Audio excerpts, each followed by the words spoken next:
दोस्तों, एक बार एक आयुर्वेद के गुरु बताते हैं कि अपने दांतों को कैसे साफ रखना है, दांतों को सड़ने से बचाना है। कुछ उपायों के बारे में बताते हुए गुरु सभी लोगों से कहते हैं कि आयुर्वेद में बताया गया है, हम अपने दांतों के लिए एक पत्ता अगर खा लेते हैं तो हमारा दांत जल्दी सड़ेगा नहीं और बदबू नहीं आएगी, समय से पहले दांत नहीं झड़ेंगे। कहते हैं एक पत्ता जो रोज खाता है, ये एक पत्ता जो कि दांतों की सभी समस्याओं को जड़ से खत्म कर देने वाली है। आज मैं उसके बारे में आप सभी को बताने जा रहा हूँ, इसीलिए आप ध्यान से सुनिए, वरना आधा अधूरा ज्ञान नुकसानदायक हो सकता है। फिर वह आयुर्वेद के गुरु कहते हैं, क्या आपके दांतों में कीड़ा लग गया है और वह कमज़ोर और खोखले हो गए हैं? अगर हाँ, तो आज मैं आपको बताऊंगा कुछ ऐसे आसान तरीके और घरेलू उपाय के बारे में जो कि दांतों की इन सभी समस्याओं को, जो बढ़ते हुए कीड़े सड़न सभी को स्लो कर सकती है और आपके दांतों को मजबूत और हेल्दी रखने में आपकी मदद कर सकती है। आपने सुना होगा कि एक चीज़ चबा लो, बस आपके दांत जो है वो बिल्कुल नए हो जाएंगे। क्या ये वास्तव में सही है? लेकिन क्या ऐसा वाकई में हो सकता है? क्या सच में ऐसी कोई मैजिक रेमेडी है जो खोखले दांतों को एकदम से ठीक कर दे? वास्तव में विज्ञान कहती है कि अगर एक बार कैविटी बन गई तो प्राकृतिक रूप से इसको रिवर्स करना संभव नहीं होता है। लेकिन चिंता लेने की ज़रूरत नहीं है, क्योंकि आज हम बात करेंगे कुछ ऐसे वास्तविक और वैज्ञानिक रूप में प्रमाणित बैक्ड होम रेमेडी के बारे में जो कि कैविटीज और टूथ डीके को रोकने में आपकी मदद कर सकती है। तो अगर आप अपने दांतों को हेल्दी रखने के लिए और कैविटी से बचने के लिए कुछ नेचुरल चीज़ ट्राई करना चाहते हैं तो इस बात को ज़रूर समझिए। देखिए, तो सबसे पहले रेमेडी है लौंग, यानी कि लौंग में एक स्पेशल कंपाउंड होता है जिसे यूजिनाल कहते हैं। यूजिनाल में पावरफुल एंटीबैक्टीरियल और एंटी इन्फ्लामेटरी प्रॉपर्टीज होती है जो कि दांतों में पैदा होने वाले बैक्टीरिया को मारकर वहां पर इन्फ्लेमेशन से आपको बचाती है। ये दांतों में लगने वाले कीड़े या फिर कैविटीज को प्रिवेंट करने में मदद करती है और दांतों और मसूड़ों के दर्द को भी कम करते हैं। लौंग का यूज करना बहुत ही सिंपल होता है, बहुत ही आसान होता है। आपको करना क्या है, आपको बस खाना खाने के बाद एक लौंग लेनी है, उसे मुंह में डालना है और धीरे धीरे दांतों में उसको दबाकर उसका रस निकालना है और उसको खाते रहना है। ध्यान रखिएगा कि इसे आपको धीरे धीरे ही हल्की फोर्स से ही दबाना है, एकदम से बहुत तेज़ी से नहीं चबाना है, क्योंकि ये बहुत तेज़ होती है। तेज़ी से खा लेंगे तो आपका मुंह में जलन होनी शुरू हो जाएगी। लौंग का तेल भी दोस्तों आजकल मार्केट में आराम से मिल जाता है। तो अगर आपको दांतों में दर्द ज़्यादा रहता है तो आप थोड़ा सा लौंग का तेल लेकर अपनी उंगली से या फिर एयरबड की मदद से अपने अफेक्टेड एरिया के ऊपर अप्लाई कर सकते हैं। खाना खाने के बाद लौंग चबाने की जो सिंपल सी हैबिट है, ये आपको ना सिर्फ दांतों की बैक्टीरिया से बचाएंगे बल्कि मुंह की बदबू, ठंडा गर्म पानी लगने की समस्या और दांतों के दर्द से भी बचाएगी। दूसरी रेमेडी है अमरूद के पत्ते, यानी कि गुआवा लीव्स। दोस्तों, अमरूद के पत्ते एक बहुत ही इफ़ेक्टिव नेचुरल रेमेडी है जो कि आपके दांतों को स्ट्रॉन्ग रखने में मदद कर सकती है। अमरूद के पत्ते में पावरफुल एंटीबैक्टीरियल और एंटी इन्फ्लामेटरी प्रॉपर्टीज होती है जो कि आपके दांतों और गम्स को इन्फेक्शन से बचा सकते हैं। ये बैक्टीरिया को मारकर दांतों में कैविटीज और प्लाक बिल्टअप होने से भी रोकता है। अमरूद के पत्ते में आपको मिलता है क्वेरेसिटिन नाम का एक कंपाउंड, जो एक नेचुरल एंटीऑक्सीडेंट है और ये ओरल हेल्थ के लिए बहुत ही ज़्यादा फायदेमंद होता है। अमरूद के पत्ते यूज करने के लिए आपको बस 1 से 2 फ्रेश गुआवा लीव्स को लेना है और इन्हें धोकर खाना खाने के बाद धीरे धीरे चबा चबा कर खा लेना है। इन्हें आप रोज़ाना अपने हर एक मील के बाद चबा कर खा सकते हैं। ऐसा करने से आपको ना सिर्फ कैविटी से बचने में मदद मिलेगी, बल्कि आपके मसूड़े भी स्ट्रॉन्ग और हेल्दी रहेंगे।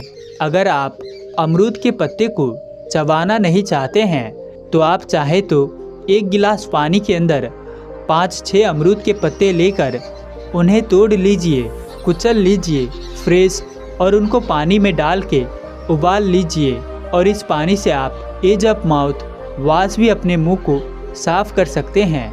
तीसरी रेमेडी है नीम की दातून का इस्तेमाल।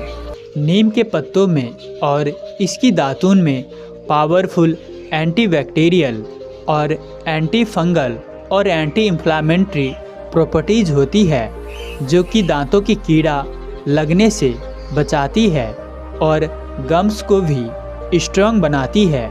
नीम की दातून बैक्टीरिया को न्यूट्रलाइज करती है और प्लेक के बिल्टअप को कम करती है।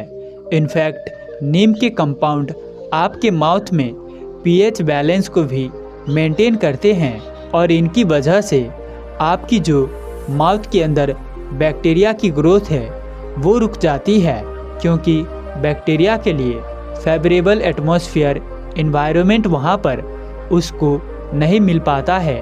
नीम की दातून का यूज करने के लिए सुबह सुबह उठकर नीम की एक फ्रेश दातून आप लीजिए और आप इसके एक एंड को अपने दांतों से चबाकर ब्रश की तरह सॉफ्ट बना लीजिए और अब चबाए हुए सिरे को अपने दांतों पर ब्रश करने की तरह आप इस्तेमाल कर सकते हैं। बिल्कुल ऐसे ही जैसे कि आप नॉर्मल अपना टूथब्रश करते हैं, उसी तरीके से आपको अपने दांत पे हल्के हल्के रगड़ना होता है। इस प्रोसेस को आप रोज़ाना खाना खाने के बाद अपनी ब्रशिंग रूटीन में इंक्लूड कर सकते हैं। ये एक बहुत ही बढ़िया आदत है। अगर दिन में 2-3 बार इस तरह से आप खाना खाने के बाद कर लेते हैं तो ये 100% श्योर है कि आपकी दांतों और मुंह की कोई भी समस्या कभी नहीं होगी। चौथी रेमेडी है, दरअसल एक रेमेडी नहीं बल्कि नॉर्मल फ्रूट्स और सब्जियां है। ख़ास तौर से ऐसे फ्रूट्स और वेजिटेबल जो कि क्रंची होते हैं, जैसे कि गाजर, एप्पल और मूली वगैरह। अब आपके मन में ये सवाल आ रहा होगा कि भला इन फ्रूट्स और वेजिटेबल को खाने से दांतों का क्या ताल्लुक है? तो इन सब क्रंची वेजिटेबल्स और फ्रूट्स का एक नेचुरल बेनिफिट आपको ये होता है कि ये आपके दांतों को क्लीन रखते हैं। जैसे आप ब्रश करते हैं वैसे ही ये फ्रूट नेचुरली आपके दांतों को स्क्रब करते हैं, रगड़ते हैं। ये इसकी वजह से वहाँ पर जो फूड पार्टिकल और प्लेक वगैरह जमा हुआ होता है वह हटने लगता है। यानी यह एक बिल्कुल नेचुरल टूथब्रश की तरह काम करते हैं। जब आप कैरोट या फिर एप्पल को खाना खाने के बाद चबाते हैं, खाते हैं, तो ये ना सिर्फ आपके दांतों को मैकेनिकली क्लीन करते हैं बल्कि ये मुंह के सलाइवा को भी बढ़ा देते हैं। सलाइवा आपके माउथ का एक नेचुरल डिफेंस सिस्टम है जो कि एक एसिड्स को न्यूट्रलाइज करता है और बैक्टीरिया के दांतों के ऊपर जो बुरे असरात होते हैं उनको रोकता है। इस प्रोसेस से दांतों के ऊपर एसिड्स का इफेक्ट कम होता है, जो कि कैविटीज बनने से एक बहुत ही बड़ा रोल प्ले करता है। तो आप बस खाना खाने के बाद एक कैरोट या एक मूली लेकर या एक एप्पल लेकर थोड़ा सा उसे चबा लीजिए और इतना ही करने से आपको काफ़ी ज़्यादा अपने मसूड़ों और दांतों का ख्याल रखने में हेल्प मिलेगी। 5वीं पावरफुल रेमेडी है तुलसी के पत्ते। तुलसी को आयुर्वेद में एक बहुत ही पवित्र और हीलिंग हर्ब माना गया है। तुलसी के पत्ते आपकी ओवरऑल हेल्थ के लिए बहुत ही बेनिफिशियल होते हैं। इसके बारे में पहले ही हमने एक वीडियो बना चुके हैं, आप चाहे तो उसको जाकर भी देख सकते हैं। उसमें और भी डिटेल में आपको इसके बारे में जानने को मिलेगा। फिलहाल यहाँ पर छोटकरी में बात करते हैं कि इनके अंदर नेचुरल एंटीबैक्टीरियल और एंटी इन्फ्लामेटरी प्रॉपर्टीज होती है। तुलसी के पत्ते बैक्टीरिया को मारकर ओरल हाइजीन को इम्प्रूव करते हैं और आपके दांतों और गम्स को इन्फेक्शन से बचाते हैं। इसमें नेचुरल पेन रिलीविंग प्रॉपर्टीज भी होती है जो किसी भी ओरल डिस्कम्फर्ट या गम पेन को रिलीव करने में आपकी मदद करती है। तुलसी के पत्ते को पानी में डालकर उबाल के इससे गर्गल करने से आपके दांतों की सेहत अच्छी होती है। आप 3-4 तुलसी की पत्तों को पानी के अंदर उबाल करके एक माउथवॉश बना सकते हैं। इससे ठंडा करके आप इससे गर्गल कर सकते हैं, जिससे कि आपकी दांत और मसूड़े सभी चीज़ें हेल्दी रहेंगे।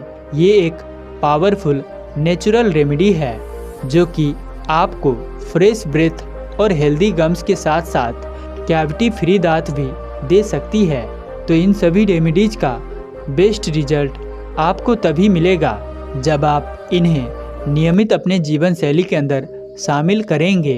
इन सभी चीज़ों को आपको एक साथ इस्तेमाल नहीं करना है। जैसे कि अक्सर लोगों का सवाल होता है, आपको इनमें से कोई भी 1 या 2 रेमेडी जिसमें भी आपको सहूलियत हो, जो भी आपको अच्छे लगे, जो इजीली अवेलेबल हो, वो आपको स्टार्ट कर देनी चाहिए। आप चाहे तो इनको एक एक करके रोटेट करके भी आप ले सकते हैं, लेकिन एक टाइम में आपको मैक्सिमम 1 या 2 रेमेडी ही इस्तेमाल करनी है। ये कोई मैजिकल रेमेडी नहीं है जो आपको तुरंत फ़ायदा देंगी।